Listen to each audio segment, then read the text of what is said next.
¿correcto? Y acá estamos citando como ejemplo también a los humanos. Los humanos también se afectan por úlceras gástricas. Hay un agente bastante asociado con la presencia de úlceras gástricas, que es esta bacteria, que es el Helicobacter pylori. Es una bacteria que ha evolucionado y esta bacteria es lo suficientemente capaz para soportar el pH ácido que tiene el estómago. Se ha descrito una especie de Helicobacter que afecta el estómago a los humanos, que es el Helicobacter pylori, ¿ya? Pero también se ha descrito Helicobacter en otras especies, ¿correcto? El Helicobacter es específico de hospedero. En otras palabras, quiere decir que el Helicobacter pylori que afecta al estómago a los humanos solamente es propio de los humanos. Si ese Helicobacter no puede contagiar al perro y viceversa, el Helicobacter que tiene el perro no se puede contagiar a uno, ¿correcto? Entonces esa creencia errónea que el perro también puede contagiar, eso es equivocada, ¿vale? Muy bien. Entonces los organismos o Helicobacter que es parecido en los animales que podemos encontrar, le dicen like Helicobacter o parecido al Helicobacter. Muy bien. ¿Qué es lo importante que tenemos que recordar acá? Entonces que Helicobacter entonces es una bacteria que se ha adaptado al pH ácido del estómago. Entonces nosotros podemos encontrar Helicobacter normalmente en el estómago. Principalmente el Helicobacter, como dice su nombre, pylori, se localiza principalmente en el antro pylori, ¿correcto? Ahí se encuentra normalmente el Helicobacter, pero también lo podemos encontrar en el fondo del estómago. Ahora bien, cuando uno evalúa, cuando uno ve una biopsia gástrica, va a encontrar Helicobacter en animales sanos. Entonces, ¿cuándo podemos decir que el Helicobacter puede ser causa de una lesión? Nosotros podemos decir que el Helicobacter es causa de una lesión cuando lo encontremos asociado con lesiones gástricas. O sea, ya sean estas leves, moderadas o severas. Tiene que haber una lesión gástrica, ¿correcto? Para poder asociarlo con el Helicobacter. Y también la presencia de células inflamatorias. Bueno, entonces, ¿qué cosa es el Helicobacter normalmente ahí? El Helicobacter habita, o más que todo, la superficie de la mucosa, alimentándose del moco, ¿correcto? Se alimenta del moco. Normalmente las células caliciformes están produciendo moco que recubre toda la superficie mucosa. El moco es un aislante para el proceso digestivo. Entonces, el Helicobacter se alimenta de ese moco, ¿correcto? Entonces, hay un equilibrio entre el Helicobacter y nosotros, ¿correcto? Hay un equilibrio. Pero en algunos casos, en algunas ocasiones, como por ejemplo acá, desbalances de ese equilibrio, como ustedes figuran acá, disturbio o trauma de la mucosa, ¿correcto? Como por ejemplo el abuso de alcohol. Ese equilibrio que hay, esa producción de moco y ese consumo de Helicobacter se pierde. Entonces el Helicobacter comienza a consumir mayor cantidad de moco o viceversa. Dejamos de producir la suficiente cantidad de moco y el Helicobacter consume. ¿Cuál es la consecuencia de todo esto de ahí, de ese desbalance? Es que el Helicobacter termine por, consumir la capa o la cubierta de moco, dejando expuesta la superficie mucosa per se al proceso digestivo.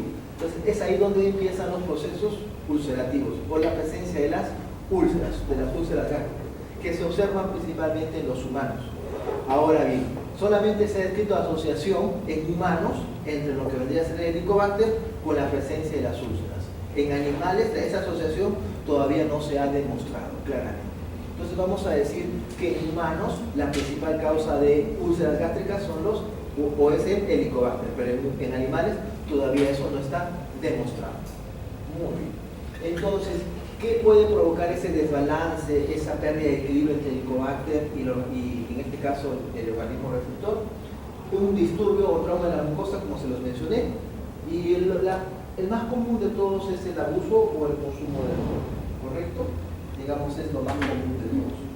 Luego, jóvenes, una acidez gástrica, digamos, comidas que incrementen la acidez del estómago, como por ejemplo el consumo de alimentos que son demasiado condimentados, o de repente el consumo de algunos compuestos picantes, por ejemplo. El estrés, sobre todo, y dentro de acá, jóvenes, el estrés. El estrés, sin duda alguna, es una de las causas más importantes de desbalance de lo que vendría a ser el equilibrio. El estrés, más que todo, se asocia con una hipoproducción de moco, ¿correcto? El estrés lo que ocasiona es poca producción del moco. Al haber poca producción del moco, el Helicobacter consume mayor cantidad de moco, ¿correcto? Disminuyendo cada vez la superficie del moco. Esto no es un proceso que dure de la noche a la mañana, es un proceso que es crónico, ¿correcto? Que se traduce a lo largo de todos los años. Nosotros empezamos de repente a sufrir el estrés desde que somos muy jóvenes, como ustedes, por ejemplo, que están en la universidad, comienzan a sufrir el estrés de lo mucho que pueden estar verse temprano, estudiando, qué sé yo, ¿correcto? Y eso a la larga va a tener un impacto, ¿correcto? Un impacto en su, digamos, en su salud digestiva. Bueno, también el consumo, esto sí, el consumo crónico de repente de antiinflamatorios no esteroidales, lo que se conoce como un AINES. Básicamente lo que hace el AINES es inhibir la producción de moco, ¿correcto? Inhibir la producción de moco. Por eso que estos AINES generalmente los médicos nos recomiendan que uno lo pueda tomar junto con los alimentos o inmediatamente después de los alimentos. Entonces, jóvenes, acá tenemos una imagen de una mucosa gástrica. Esta mucosa gástrica que nosotros estamos viendo, de esta presencia de las úlceras, no es de un humano, ¿correcto? Esta es la mucosa gástrica más que todo de un cerdo, ¿correcto? De un cerdo en el cual nosotros podemos ver, para que ustedes puedan ver, distinguir ahí la presencia de las numerosas úlceras. Como ven acá, todas estas acá son lesiones ulcerativas, ¿correcto? Lesiones ulcerativas. Acá, jóvenes, miren acá, tenemos una foto para que podamos hacernos una idea de Helicobacter, ¿correcto? Podemos decir que Helicobacter es un habitante normal aquí de la mucosa gástrica. Convivimos nosotros con el Helicobacter, pero miren ustedes acá, pero también a su vez es una de las principales causas que erosionan esta mucosa. Muy bien, y acá miren ustedes acá se ve claramente la lesión ulcerativa. Muy bien. Ahora bien, existen unas úlceras, correcto, úlceras que por lo general, unas úlceras de una naturaleza un poco rara, correcto. Vamos a determinarlas como unas úlceras idiopáticas. En perros jóvenes se ha descrito la presencia o la producción de úlceras con la presencia de una neoplasia. Una neoplasia bastante frecuente dentro de la clínica de animales menores. Una neoplasia llamada el mastocitoma. ¿Qué es el mastocitoma? El mastocitoma es una neoplasia cutánea de los mastocitos. Es una neoplasia, pero no solamente de la piel, también podemos encontrar mastocitomas en las mucosas, ¿correcto? Entonces, es una neoplasia del cutánea y de las mucosas, que está conformada principalmente por mastocitos. ¿Qué tienen los mastocitos de importante acá? Los mastocitos dentro de su citoplasma tienen unos gránulos que se llaman gránulos metacromáticos, que son ricos en histamina. Ajá, aquí está, histamina. Ahí está la palabra clave, histamina. Cuando se manipula ese mastocitoma, como por ejemplo cuando se toma una muestra o cuando se extrae la masa tumoral, ese mastocitoma degranula o libera la histamina al sistema circulatorio, produciendo una vasodilatación generalizada, que en algunos casos puede ocasionar hasta shock, ¿vale? Pero, ¿cuál es el efecto de esa histamina en el estómago? La histamina llega a los receptores de las células parietales e incrementa la secreción de ácido clorhídrico. O sea, en otras palabras, incrementa la acidez estomacal, ¿correcto? Y eso predispone al desarrollo de úlceras gástricas. Esto generalmente está asociado en el mastocitoma, pero no en el mastocitoma benigno, sino principalmente en el mastocitoma que es maligno, o mastocitoma de grado 3 o mastocitoma de bajo grado. Muy bien. Luego tenemos una neoplasia llamada gastrinoma. ¿Qué es el gastrinoma? Es una neoplasia del páncreas, ¿correcto? El páncreas tiene varios tipos de neoplasias. Pero hay una neoplasia que se localiza en la cabeza del páncreas, que tiene el nombre de ser gastrinoma. ¿Pero por qué gastrinoma? Porque tiene una influencia directamente en el estómago, no tanto en el páncreas, sino más en el estómago. ¿Y qué es lo que produce? Produce la liberación de gastrina, ¿correcto? La gastrina incrementa la acidez estomacal, favoreciendo la presentación de úlceras gástricas. Eso es lo que se conoce en medicina humana como el síndrome de Zollinger-Ellison. Luego tenemos las úlceras idiopáticas de los ojos. Bueno, esto está relacionado con lo que le mencioné anteriormente, asociado con el consumo de antiinflamatorios no esteroideos, con los AINES. Vuelvo a repetir, ¿qué era lo que producían esos AINES? Y poca producción de moco. Muy bien, esa era otra cosa. Entonces, recapitulando. Muy bien. Entonces, jóvenes, vamos a hablar un poco acerca ahora de otras úlceras. Pero ya no de repente ni de humanos, ni de carnívoros, sino principalmente de los rumiantes. Entonces vamos a hablar acerca de las úlceras abomasales. Muy Bien. ¿Qué es lo que producen las úlceras abomasales? Principalmente pueden producir una pérdida de apetito, una anorexia y un incremento en la presión en el área sifoidea. Bueno, vamos a hablar principalmente de las úlceras. Esto debe ir después. Disculpen, muchachos, voy a corregir esta diapositiva. Así es, ahí. No, bien, ahí está, así es. Antes de hablar de las úlceras abomasales, primero vamos a hablar de las úlceras gástricas duodenales en el cerdo, ¿correcto? Bien, ahí tiene un pequeño lapsus en el ordenamiento de la diapositiva. ¿Correcto? Primero vamos a hablar de las úlceras gástricas duodenales, principalmente en los cerdos. En los cerdos jóvenes es muy común que nosotros podamos encontrar la presencia de úlceras gástricas, ¿correcto? Si nosotros nos vamos a un camal y comenzamos a revisar el estómago de esos cerdos que están faenando, esos cerdos que están destinados para consumo, como por ejemplo en las épocas navideñas o la fiesta de fin de año, donde están que matan, camalean a los cerditos, si comenzamos a revisar los estómagos, esos cerdos de finalización, esos cerdos de engorde, esos cerdos que encontramos en el camal, vamos a ver que más del 30, desde cerca del 30 al 40% del estómago de esos cerdos presenta úlceras gástricas, ¿correcto? Entonces, la presencia de úlceras es bastante común en los cerdos de finalización. ¿Y eso básicamente a qué se debe? Se debe que en las últimas etapas, ¿correcto?, gran parte de la alimentación de los cerdos es a base de granos. Y generalmente ese tipo de alimentos incrementan la acidez gástrica, favoreciendo la presentación de úlceras. Pero úlceras en qué parte principalmente, profesor? Bueno, no tengo la úlceras principalmente en la pars esofágica, ¿correcto? O mejor dicho, en la entrada con el cardias. Ahí vamos a encontrar gran cantidad de úlceras gástricas en los cerdos. A ver. Se ha descrito una fuerte asociación entre lo que vendría a ser el consumo de granos con el incremento de una bacteria, que no es el Helicobacter, sino es el Lactobacillus. El Lactobacillus. El Lactobacillus, ¿qué cosa es? Es una bacteria gram positiva que tiende a proliferar cuando el pH es de naturaleza ácida. Ahora sí vamos a hablar acerca de las úlceras abomasales. ¿Correcto? Principalmente las úlceras abomasales se pueden observar tanto si estamos hablando de rumiantes, tanto en animales jóvenes como en animales adultos, ¿correcto? La principal causa, o mejor dicho, la presentación de úlceras que nosotros observamos cuando los animales son jóvenes, no necesariamente becerros, sino animales jóvenes, básicamente están asociados con el cambio de la dieta, con ese cambio en los cuales pasan de consumir leche a comenzar a consumir pasto, ¿correcto? A comenzar a consumir pasto. Por ejemplo, en las alpacas hay un trabajo, desconozco esto de los bovinos, porque no he estudiado, no he investigado acerca de los bovinos, pero de las alpacas sí les puedo hablar un poco. En las alpacas, más o menos, el estómago de una alpaca, de una baby alpaca, cuando es joven, el estómago, el primer mes de vida de la alpaca, su estómago es muy similar al de un monogasmo, ¿correcto? Es muy similar al de un monogasmo. Ese estómago continúa su desarrollo después del nacimiento y poco a poco se van ya diferenciando lo que vendrían a ser las estructuras, o mejor dicho, los preestómagos, en este caso de la alpaca.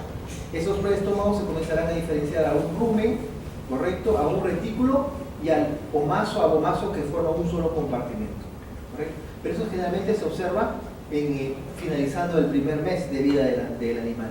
Y eso concuerda básicamente cuando los animales comienzan a cambiar el alimento, o sea, dejan de consumir tanto la leche y comienzan a consumir pasto, ¿correcto? Es en ese momento que las alpacas se comienzan a presentar gran cantidad de úlceras en el tercer compartimento. Eso para hacerles un ejemplo. Luego jóvenes en el ganado ya adulto. En el ganado adulto ya podemos encontrar úlceras que no necesariamente están asociadas con un cambio en la dieta o un cambio brusco en la dieta, sino más que todo jóvenes, estos son ya más de una naturaleza infecciosa, ya sean de tipo viral, ya sean estas de tipo parasitario. Dentro del tipo viral jóvenes vamos a hablar jóvenes de una enfermedad viral bastante común que la vamos a mencionar muchas veces también, el BVD o la diarrea viral bovina. Habíamos dicho que el BVD o diarrea viral bovina ocasionaba úlceras en la mucosa gástrica, úlceras en el esófago, ahora también encontramos úlceras en el abomaso. Bueno, pero las principales causas de úlceras en el abomaso que nosotros observamos en los rumiantes son estas de acá, son las parasitarias. Son las parasitarias. Son las gastritis parasitarias. ¿Correcto? Entonces,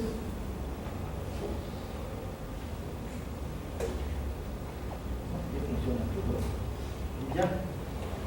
Entonces, jóvenes, principalmente vamos a encontrar dos parásitos: el Aeromonchus y la Ostertachia. Aeromonchus y la Ostertachia. Son dos parásitos, o mejor dicho, son dos nematodes. Son los dos nematodes. Son dos nematodes entéricos principalmente, gastroentéricos. Pero para hablar de estos nematodes gastroentéricos, tengo que hablar un poquitito acerca de su fisiología y de su hábitat, dónde viven estos nematodes. ¿Correcto? Vamos a tomar como ejemplo al Perú, nuestro Perú, ¿correcto? Y más que todo, jóvenes, vamos a hablar un poco acerca de nuestra sierra, En la sierra se distinguen claramente dos épocas muy marcadas del año. ¿Cuáles son?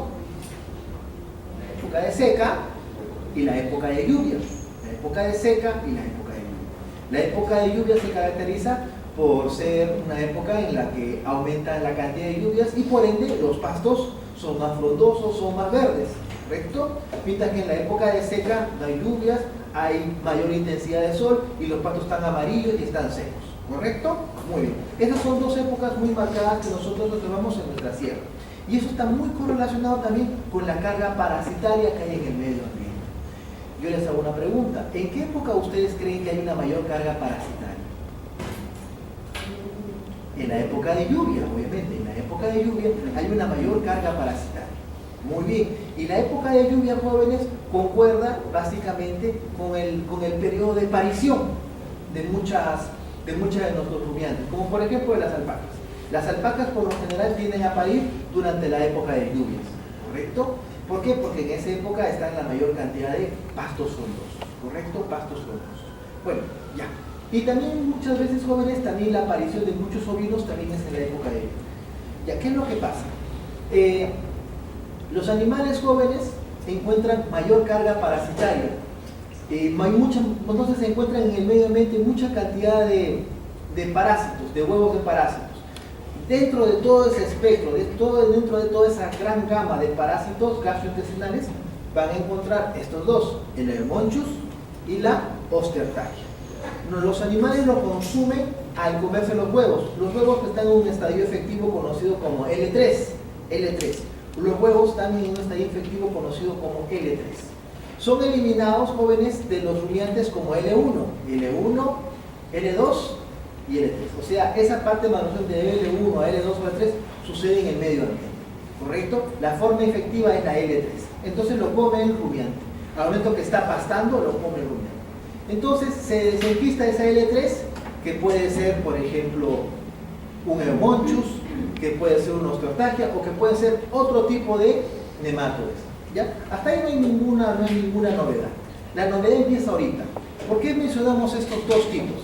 Porque de todo ese espectro de nematodes o de toda esa gama de nematodes que podemos encontrar en el medio ambiente, estos dos tienen dos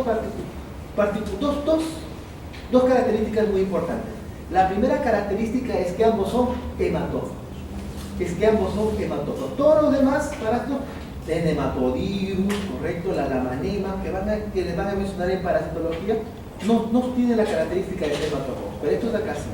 El Aeromonchus y la Ostertachia son hematófagos, correcto, se desenquistan a nivel del estómago, correcto, pueden estar parasitando la luz del estómago para luego dirigirse al intestino, pero no.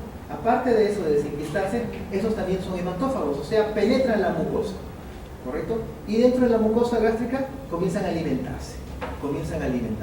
Miren ustedes acá tenemos ya desenquistado, y el parásito ya maduro, y miren ustedes acá, inclusive lo vemos mezclado con coágulos de sangre, porque está ahí parasitado, está alimentándose de la sangre. ¿Quiénes hacen esto? El Aeromonchus y la Ostertachia, ambos por igual, ambos son hematófagos, ¿correcto? Muy bien. Entonces no solamente se alimentan como un nematode cualquiera de lo que vendría a ser del alimento digerido, sino también se alimentan de la sangre. ¿Qué producen? Pueden producir lesiones ulcerosas, ¿correcto? Causando muchas veces anemia severa. Pueden producir también marcados estados de hipoproteinemia, que pueden formar edemas, ¿correcto? Anasarcas en los alimentos. Pero estamos hablando de procesos muy severos, ¿correcto? De procesos muy severos. Primera característica, ¿correcto? Primera característica, que son parásitos hematófagos. Segunda característica.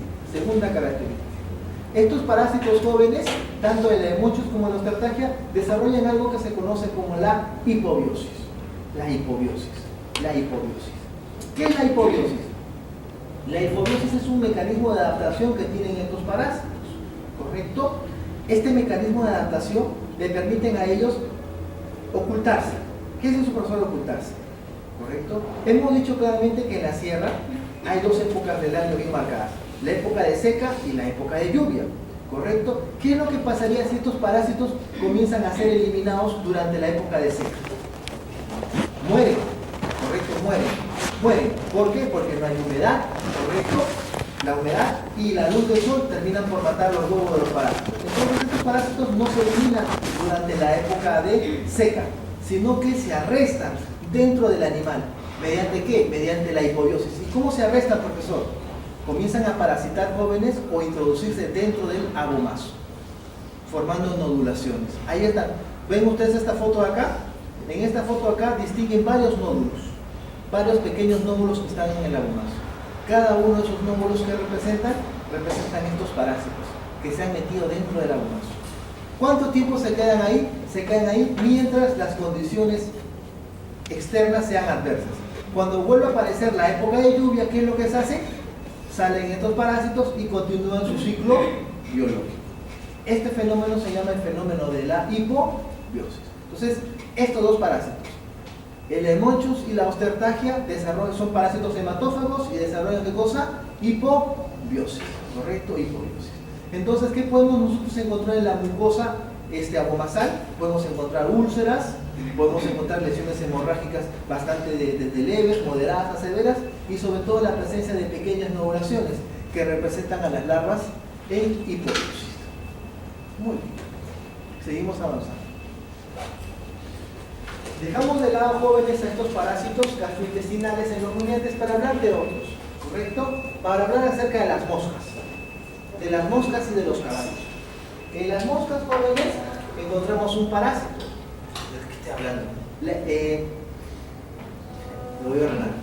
Nosotros en los caballos encontramos unas moscas conocidas como los gastrófilos.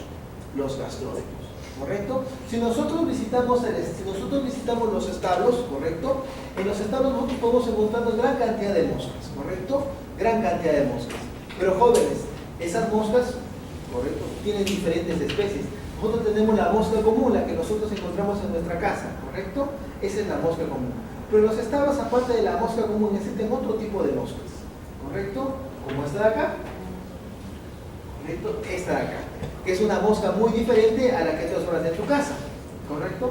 Esta mosca de acá se llama gastrófilos, ¿correcto? Gastrófilos o gasterófilos, ¿correcto? Gastrófilos o gasterófilos. Estas moscas de acá, ¿correcto?, tienen variaciones, y son variaciones morfológicas, y básicamente esas variaciones morfológicas están muy relacionadas, jóvenes, por el lugar donde depositan sus huevos, ¿correcto? ¿Dónde depositan sus huevos estas moscas? En el caballo. En el caballo depositan los huevos, ¿correcto? Pero no en cualquier parte del caballo, en algunas partes muy específicas del caballo. Tenemos entonces, jóvenes, el Gastrófilos intestinalis y tenemos el Gastrófilos nasalis. El Gastrófilos intestinalis y el Gastrófilos nasalis. ¿Qué hace el Gastrófilos intestinalis? ¿Correcto? Mejor dicho, el Gastrófilos nasalis es el ejemplo más común de todos. El Gastrófilos nasalis, jóvenes, tiende a depositar los huevos ¿dónde? En la nariz, ¿correcto? En la nariz. Tiende a depositar los huevos en la nariz, ¿correcto? Y el Gastrófilos intestinales en cualquier parte del cuerpo, como por ejemplo aquí en la pata. ¿Qué es lo que hace el caballo? ¿Correcto? ¿Qué es lo que hace el caballo? El caballo se puede lamer las patas, ¿correcto? Y cuando se lame las patas, ¿qué está consumiendo? Los huevos de la mosca, ¿correcto? O puede meterse una laguita a la nariz, como nosotros hacemos, ¿correcto? ¿Y qué es lo que se está metiendo también? Los huevos. Entonces, ya sea por la nariz o ya sea por lo que se depositó en las patas, los huevos han ingresado por vía oral, ¿correcto? Y por vía oral, jóvenes, llegan al estómago. Y esos huevos, jóvenes, luego se desarrollan. se desarrollan a esto de acá, a estas ninfas. ¿Qué son estas de acá? ¿Correcto? Estas son las ninfas de la mosca. ¿Correcto? Estas son las ninfas de la mosca. ¿Dónde se están desarrollando? En el estómago de los caballos. Miren, acá tenemos una foto para que podamos ver cómo es esta ninfa. Miren ustedes ahí, ven esas espículas, ¿correcto? Esas espículas le permiten adherirse fuertemente al estómago del caballo, ¿correcto? Y también le permiten movilizarse. Miren ustedes, acá vemos el estómago parasitario. Miren ustedes acá, en el estómago. Muy bien. ¿Correcto? ¿Qué es lo que ocasiona? Ocasionan lesiones hemorrágicas, lesiones ulcerosas en el estómago de los caballos. Y así como ustedes lo ven ahí, que se localiza a este nivel de acá, en el estómago, estos parásitos también migran y los podemos encontrar también en el duodeno. ¿Correcto? También podemos encontrar en el duodeno. Bueno, para luego, jóvenes, ¿qué es lo que pasa? De estar en el estómago y en el duodeno, para luego ser eliminado con las heces. ¿Correcto? Aquí están. Para luego ser eliminados con las heces. Y en las heces, ¿qué es lo que se forma? Se forman las pupas que van a dar origen después a la mosca. ¿Correcto, muchachos? Esto es importante.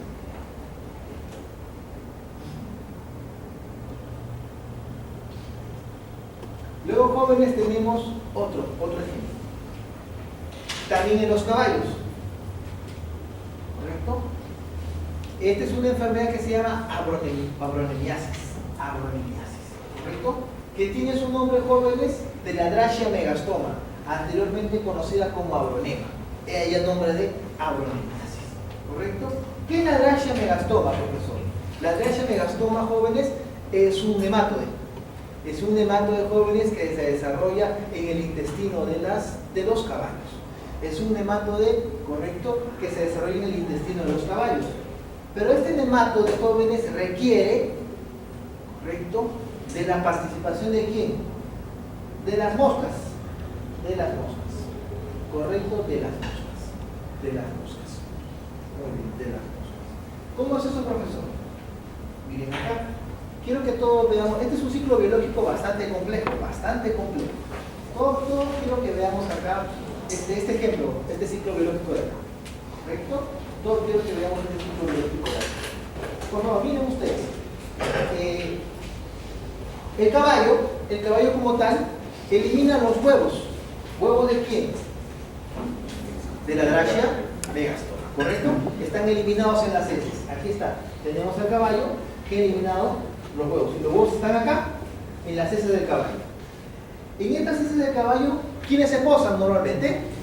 Las moscas. Las moscas. ¿Qué mosca, profesor? Estamos en un establo. Se puede postar la mosca doméstico. O también la famosa mosca del establo, llamada Stomoxys calcitra. Ya sea la mosca doméstica o el Stomoxys calcitra, se depositan en estas heces de caballo, ¿correcto? Y en las heces de caballo, ¿qué es lo que depositan?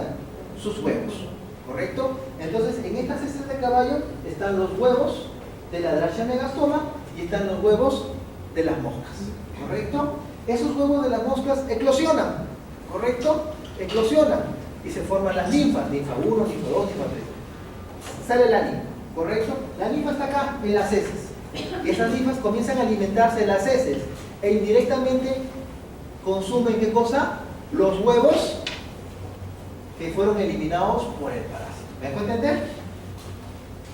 Los huevos, o mejor dicho, las ninfas de la mosca consumen los huevos del parásito. ¿Está claro? ¿Están haciendo esa parte ya? Lo consumieron. Ahora, jóvenes, esas ninfas comienzan a madurar. N1, N2, N3. Pero mientras a medida que ellos van madurando, ¿quién también está madurando dentro de ellos? El parásito, la Dragia megastoma. ¿Correcto? Muy bien. ¿Hasta qué cosa, jóvenes? Hasta que se forma después una pupa 1, una pupa 2, una pupa 3. ¿Y qué se formó? La mosca. Ya sea la mosca doméstica o la mosca del establo, la Stomoxys calcitra. Pero esta mosca, ¿qué cosa es lo que tiene en su interior? El parásito, ¿correcto? El parásito, la Dragia megastoma. ¿Hasta ahí me están entendiendo? Muy bien. Ahora bien, ¿correcto? Esta mosca está pasando por ahí, bla, bla, bla, bla, bla, bla, ¿correcto? La mosca doméstico es una mosca que, como ustedes ven, solamente se posa, deja sus huevos y sigue su camino. Se posa, deja sus huevos. Lestomopsis calcitrans tiene otra particularidad. Para los que han visitado el establo, deben saber que Lestomopsis calcitrans es una mosca que pica. ¿Correcto? Que pica. ¡Pum! Pica. Entonces, jóvenes, ahí es lo importante. Estas dos moscas participan activamente. Muy bien. ¿Qué es lo normal? Lo normal, jóvenes, es que esta mosca se deposite acá, de repente aquí en la piel del caballo, y el caballo, jóvenes, ve la mosca y se come la mosca. Cuando el caballo se come la mosca, ¿correcto? La digiere la mosca. Y dentro de la mosca, ¿qué es lo que estaba? La Dragia megastoma. Entonces, una vez que ha digerido la mosca, sale el parásito que estaba en el interior de la mosca. Y hasta en el estómago, ¿correcto? Está la forma infectiva del parásito. Ya en el estómago, jóvenes, se libera el parásito y llega al intestino donde termina su maduración para luego eliminar los huevos. Eso sería el ciclo normal. Pero, jóvenes, aquí hay una variación muy importante de este ciclo biológico, ¿correcto? En donde participa la otra mosca, que es Lestomopsis calcitrans. Lestomopsis calcitrans, jóvenes, hemos dicho que tiene la particularidad de picar, ¿correcto? Entonces, Lestomopsis calcitrans, jóvenes, acá, ¡pa! Pica acá al caballo, acá, lo pica por acá, lo pica por acá, lo pica por allá. Y cuando lo pica al caballo, ¿correcto? ¿Qué es lo que hace? Deposita los huevos, ¿correcto? Los huevos de la Dragia megastoma. En otras palabras, los huevos del parásito, ¿correcto? Deposita el parásito propiamente dicho. Lo deposita acá. Pero, jóvenes, el parásito no está en el estómago, ¿correcto? No se puede desarrollar. Entonces, el parásito, jóvenes, se queda acá, en la piel del caballo. Y en la piel del caballo, jóvenes, ese parásito es reconocido como un elemento extraño y desarrolla esto de acá. Lesiones granulomatosas. Lesiones granulomatosas. ¿Correcto? Entonces, esta Dragia megastoma ocasiona dos tipos de lesiones. Puede producir una enteritis parasitaria, ¿correcto? Eliminarse el parásito, o puede producir cosas, jóvenes, granulomas. Granulomas. ¿Correcto? Si hacen el corte histológico de acá, van a encontrar gran cantidad de eosinófilos, gran cantidad de tejido fibroso. ¿Y qué cosas también van a encontrar ahí? El parásito. Van a encontrar el parásito. El parásito muerto, ¿correcto? El parásito muerto. ¿Correcto? Para que el parásito continúe su desarrollo tendría que haber estado ¿dónde? En el estómago. ¿Correcto? Esto acá en los estados lo conocen como la llaga de verano o la úlcera de verano. ¿Por qué? Porque generalmente es en esa época donde abundan las moscas. Y es en esa época donde se produce principalmente este tipo de lesiones. ¿Han entendido? Es un ciclo biológico un poco complejo. Y el doctor Leguía les explicará mucho mejor en el curso para ustedes. Seguimos avanzando. Muy bien. Entonces tenemos, jóvenes, las neoplasias. Las neoplasias. Las neoplasias. Vamos a ver un poco acerca de los procesos neoplásicos entonces. ¿Correcto? Tenemos acá 4 neoplasias. El carcinoma de células escamosas, el adenocarcinoma, el adenoma, el leiomioma, y acá tendría que poner uno más que no lo he puesto, el linfoma. El linfoma, ¿correcto? El linfoma. Entonces estaríamos hablando de 5 procesos neoplásicos. A diferencia de los humanos, en los humanos jóvenes encontrar la presencia de neoplasias en el estómago sí es bastante frecuente, ¿correcto? Es bastante frecuente, tiene una alta incidencia en cáncer del estómago, jóvenes, después del cáncer pulmonar, cáncer de próstata, cáncer de mama, está el cáncer del estómago, ¿correcto? Está en el top 10, por así decirlo, de las neoplasias frecuentes en humanos. Bueno, pero ¿cómo es el cáncer, los procesos neoplásicos en el estómago de los animales domésticos? La incidencia es bastante baja. La incidencia es bastante baja. Es muy raro encontrar, jóvenes, reportes de neoplasias estomacales, ¿correcto? En los animales. Pero sí, se reportan. Pero son casos muy aislados. Por ejemplo, en caballos, la neoplasia más común, o la neoplasia maligna más común que se ha descrito, o la que tiene mayor incidencia, vendría a ser el carcinoma de células escamosas, ¿correcto? Mientras que en los perros, la neoplasia más común es el adenocarcinoma. Y en los gatos, el linfoma, que no figura acá. El linfoma. Acá tenemos una foto de un carcinoma gástrico, ¿correcto? En el estómago de un caballo. Y acá tenemos una imagen de un adenocarcinoma en el estómago de un perro. Muy bien. Y acá tenemos, jóvenes, la imagen de otra neoplasia, ¿correcto? Del leiomioma. El leiomioma es un tumor de la musculatura lisa. Es una neoplasia pequeña, ¿correcto? Que por lo general se localiza en el fondo del estómago. Eso es lo que se refiere básicamente al estómago. Ahora vamos a hablar un poco acerca de los preestómagos, ¿correcto? Y principalmente, jóvenes, de 3 enfermedades en los preestómagos: el timpanismo ruminal, ¿correcto?, los cuerpos extraños y las inflamaciones.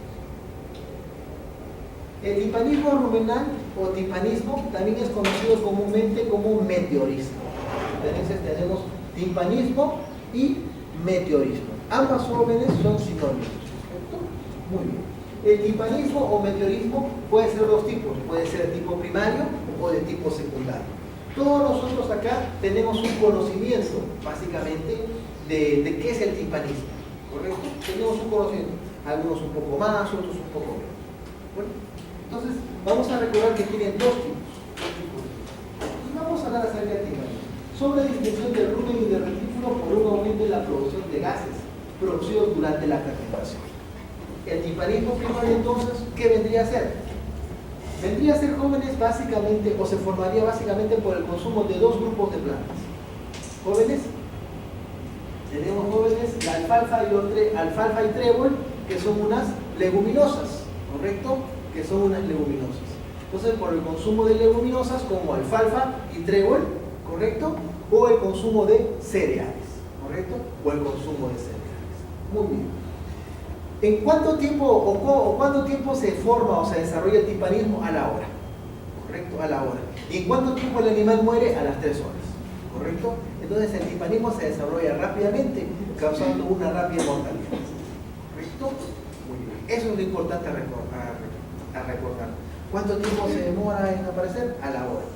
O sea, una vaca que dejan pasteando en un lugar que es rico en leguminosas, va a ser el timpanismo a la hora y a las 3 horas seguramente ya murió, ¿correcto? Ahí va. Una vaca que murió timpanizada. ¿Qué característica vemos, jóvenes, en la vaca que murió? Es una vaca que rápidamente presentó rigor mortis. Una vaca que rápidamente presentó rigor mortis. ¿Qué es lo que pasa? ¿Qué es lo que sucede en este timpanismo? Estas plantas, estas leguminosas, son ricas, jóvenes, en lo que debería ser la producción de ácidos grasos volátiles, ¿correcto? Estas leguminosas, estos cereales, son plantas que incrementan la producción de ácidos grasos volátiles. Esos ácidos grasos volátiles tienen varios efectos. Aparte, jóvenes, de distender el estómago por la presencia del gas, ¿correcto?, disminuyen el pH, ¿correcto?, volviendo el pH muy ácido. Y si recordamos un poco qué cosa es lo que hace el pH ácido comienza a jalar agua, ¿correcto? Entonces nos encontramos con estos eventos. Nos encontramos con el gas, que es producido por los ácidos grasos volátiles, y nos encontramos con el agua. ¿Qué es lo que pasaba cuando se mezcla el agua con el gas? ¿Qué es lo que se forma? La espuma, ¿correcto? Entonces tenemos espuma. Entonces, en un estómago timpanizado, ¿qué es lo que vamos a encontrar? 3 elementos: gas, ¿qué más? Agua, ¿y qué más? Espuma. Gas, agua y espuma, ¿correcto?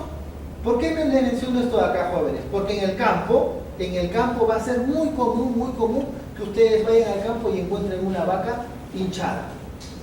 Bueno, así, como está acá. Ahí está. Le encuentren la vaca hinchada, botada y hinchada. Abren la vaca, jóvenes, y van a encontrar el rumen también hinchado. ¿Correcto? También hinchado. ¿Cómo diferenciar que ese timpanismo que ven ahí es un timpanismo ante-mortem o es un timpanismo post-mortem? ¿Correcto? Los timpanismos ante-mortem, ¿qué van a tener? Lo que les dije, ¿qué van a tener? Gas, agua y espuma. Eso es importantísimo. Eso es importantísimo. En cambio, el timpanismo post-mortem, cuando ustedes lo abran, ¿qué es lo que va a salir? Gas. ¿Me dejó entender? solamente gas,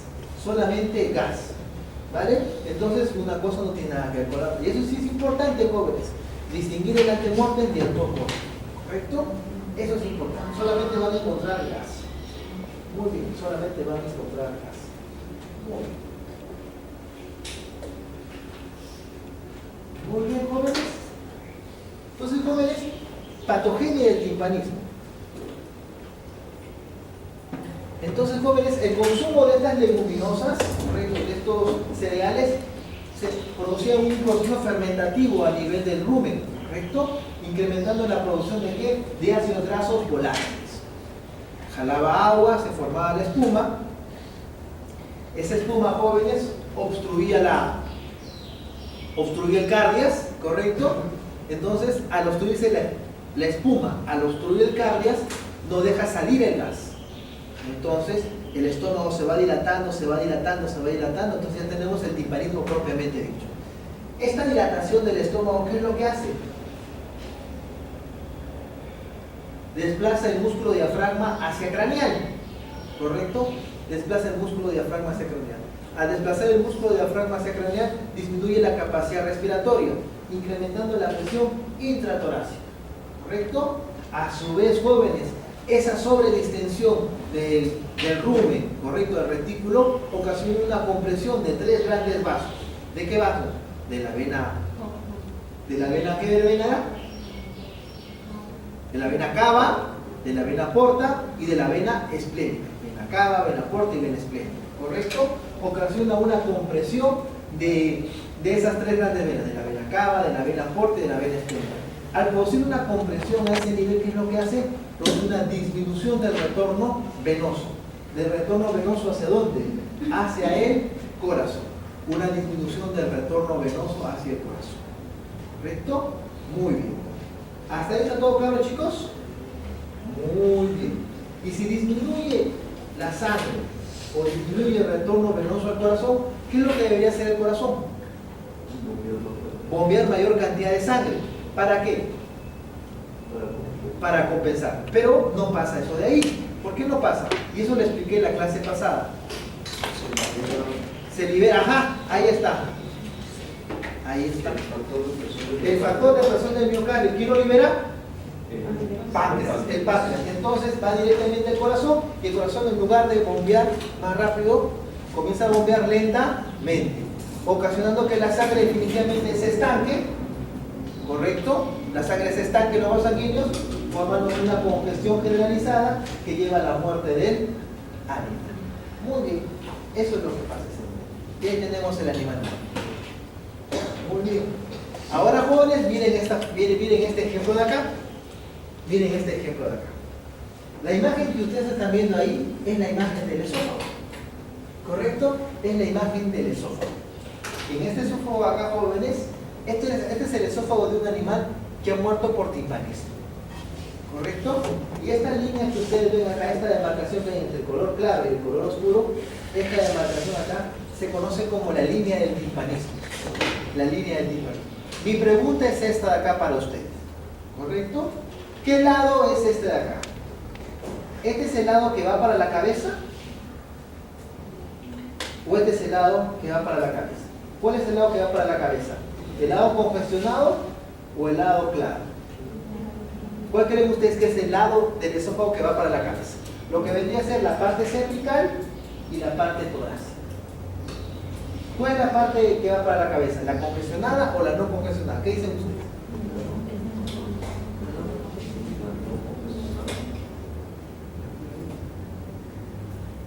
Esta es una imagen, esta es una figura típica del timpanismo, ¿correcto? Por eso la foto está solamente de eso.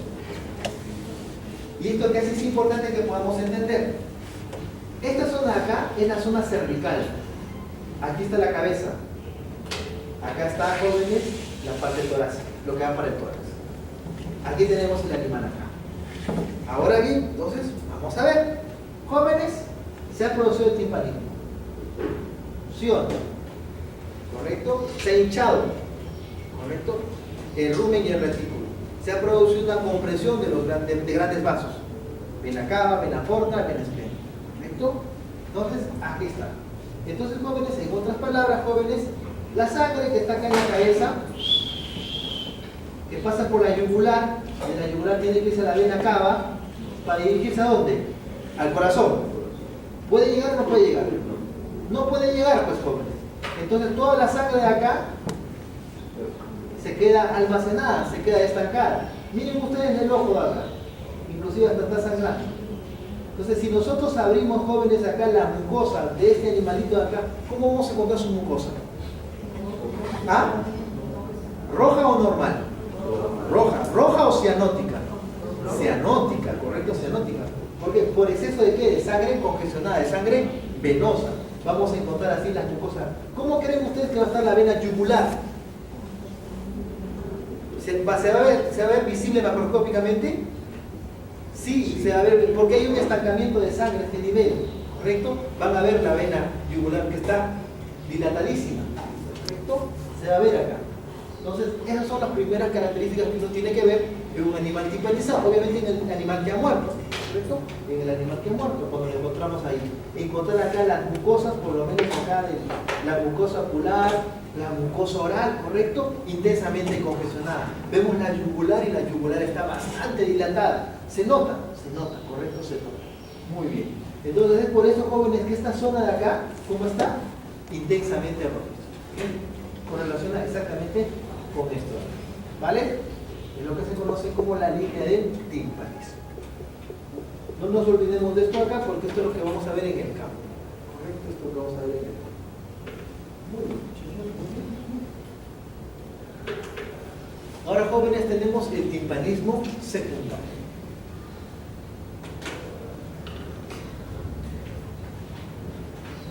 Profesor, ¿qué es el timpanismo secundario? El timpanismo secundario también es la acumulación de gas en el rumen y en el retículo. Pero básicamente, jóvenes, aquí no se da por un exceso de la producción de espuma, ¿correcto? Aquí básicamente lo que ha causado la obstrucción de la salida de gases es básicamente la presencia de un cuerpo extraño. Un cuerpo extraño que se localiza ¿dónde? En el esófago. Ese cuerpo extraño ha ocasionado ¿qué cosa? Una falla en el eructo. ¿Qué puede ser eso, profesor?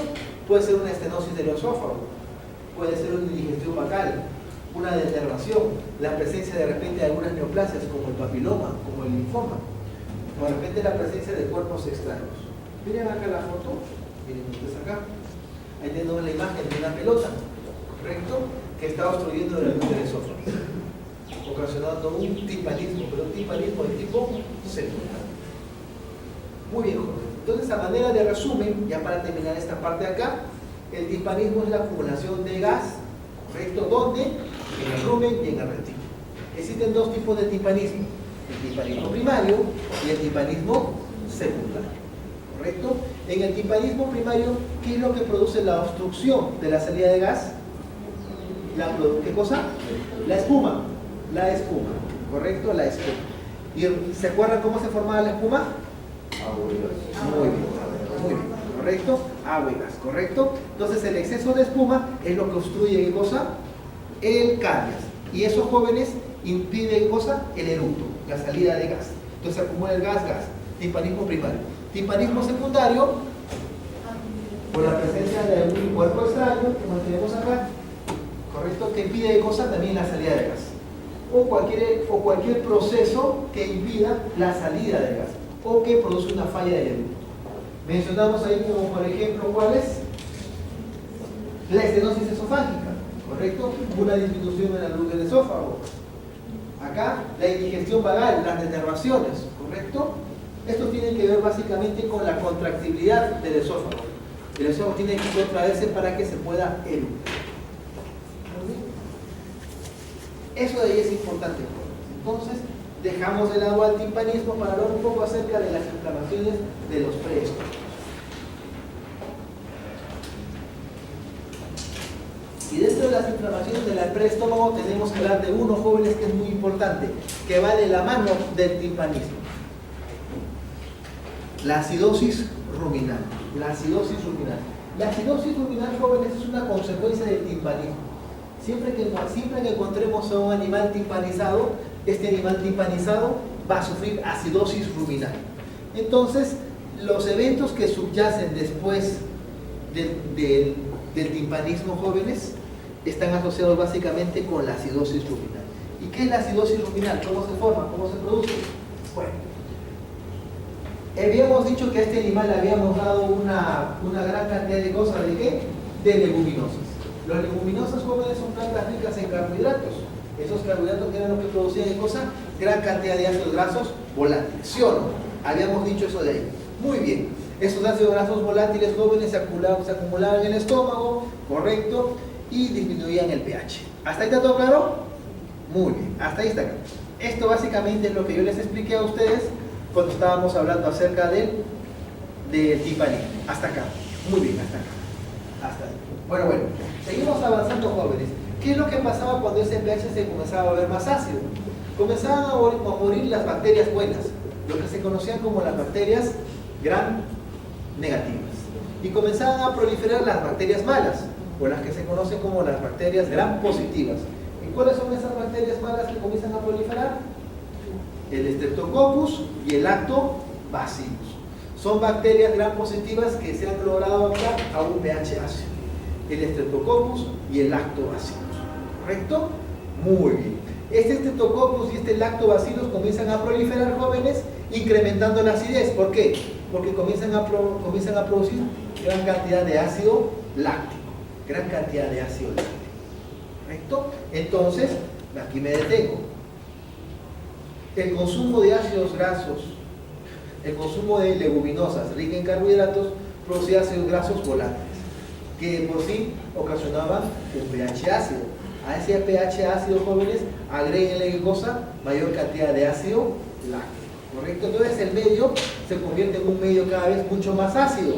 Ese medio ácido que jalaba líquido, ¿correcto? Jalaba líquido. ¿Todos han entendido esa parte de ahí? Muy bien. Ahí, jóvenes, está el detalle. Ahora bien, esta acidez, jóvenes, que nos encontramos ahora en el rumen, ¿correcto? Debido a la presencia de estas bacterias, de este Streptococcus y de este Lactobacillus, hace que mueran las bacterias gram negativas y comiencen a proliferar las bacterias gram positivas. Dentro de ese espectro de bacterias gram positivas que comienzan a proliferar, comienzan a aparecer, jóvenes, dos bacterias muy importantes: el Fusobacterium necrophorum y la Troeperella pyogenes. Fusobacterium necrophorum y la Troeperella pyogenes. Jóvenes, estas dos bacterias de acá, jóvenes, ocasionan lesiones ulcerosas, como estas de acá. Fíjense, le ocasionan lesiones ulcerosas, señor. ¿Correcto? Esas lesiones ulcerosas que nosotros vemos son consecuencias ¿de qué? De la proliferación bacteriana, principalmente por estas dos bacterias. Fue el Fusobacterium necrophorum y la Troeperella pyogenes. ¿Correcto? Anteriormente conocida como Arcanobacterium pyogenes. Muy bien. Pero, jóvenes, esto sería lo mejor que le puede pasar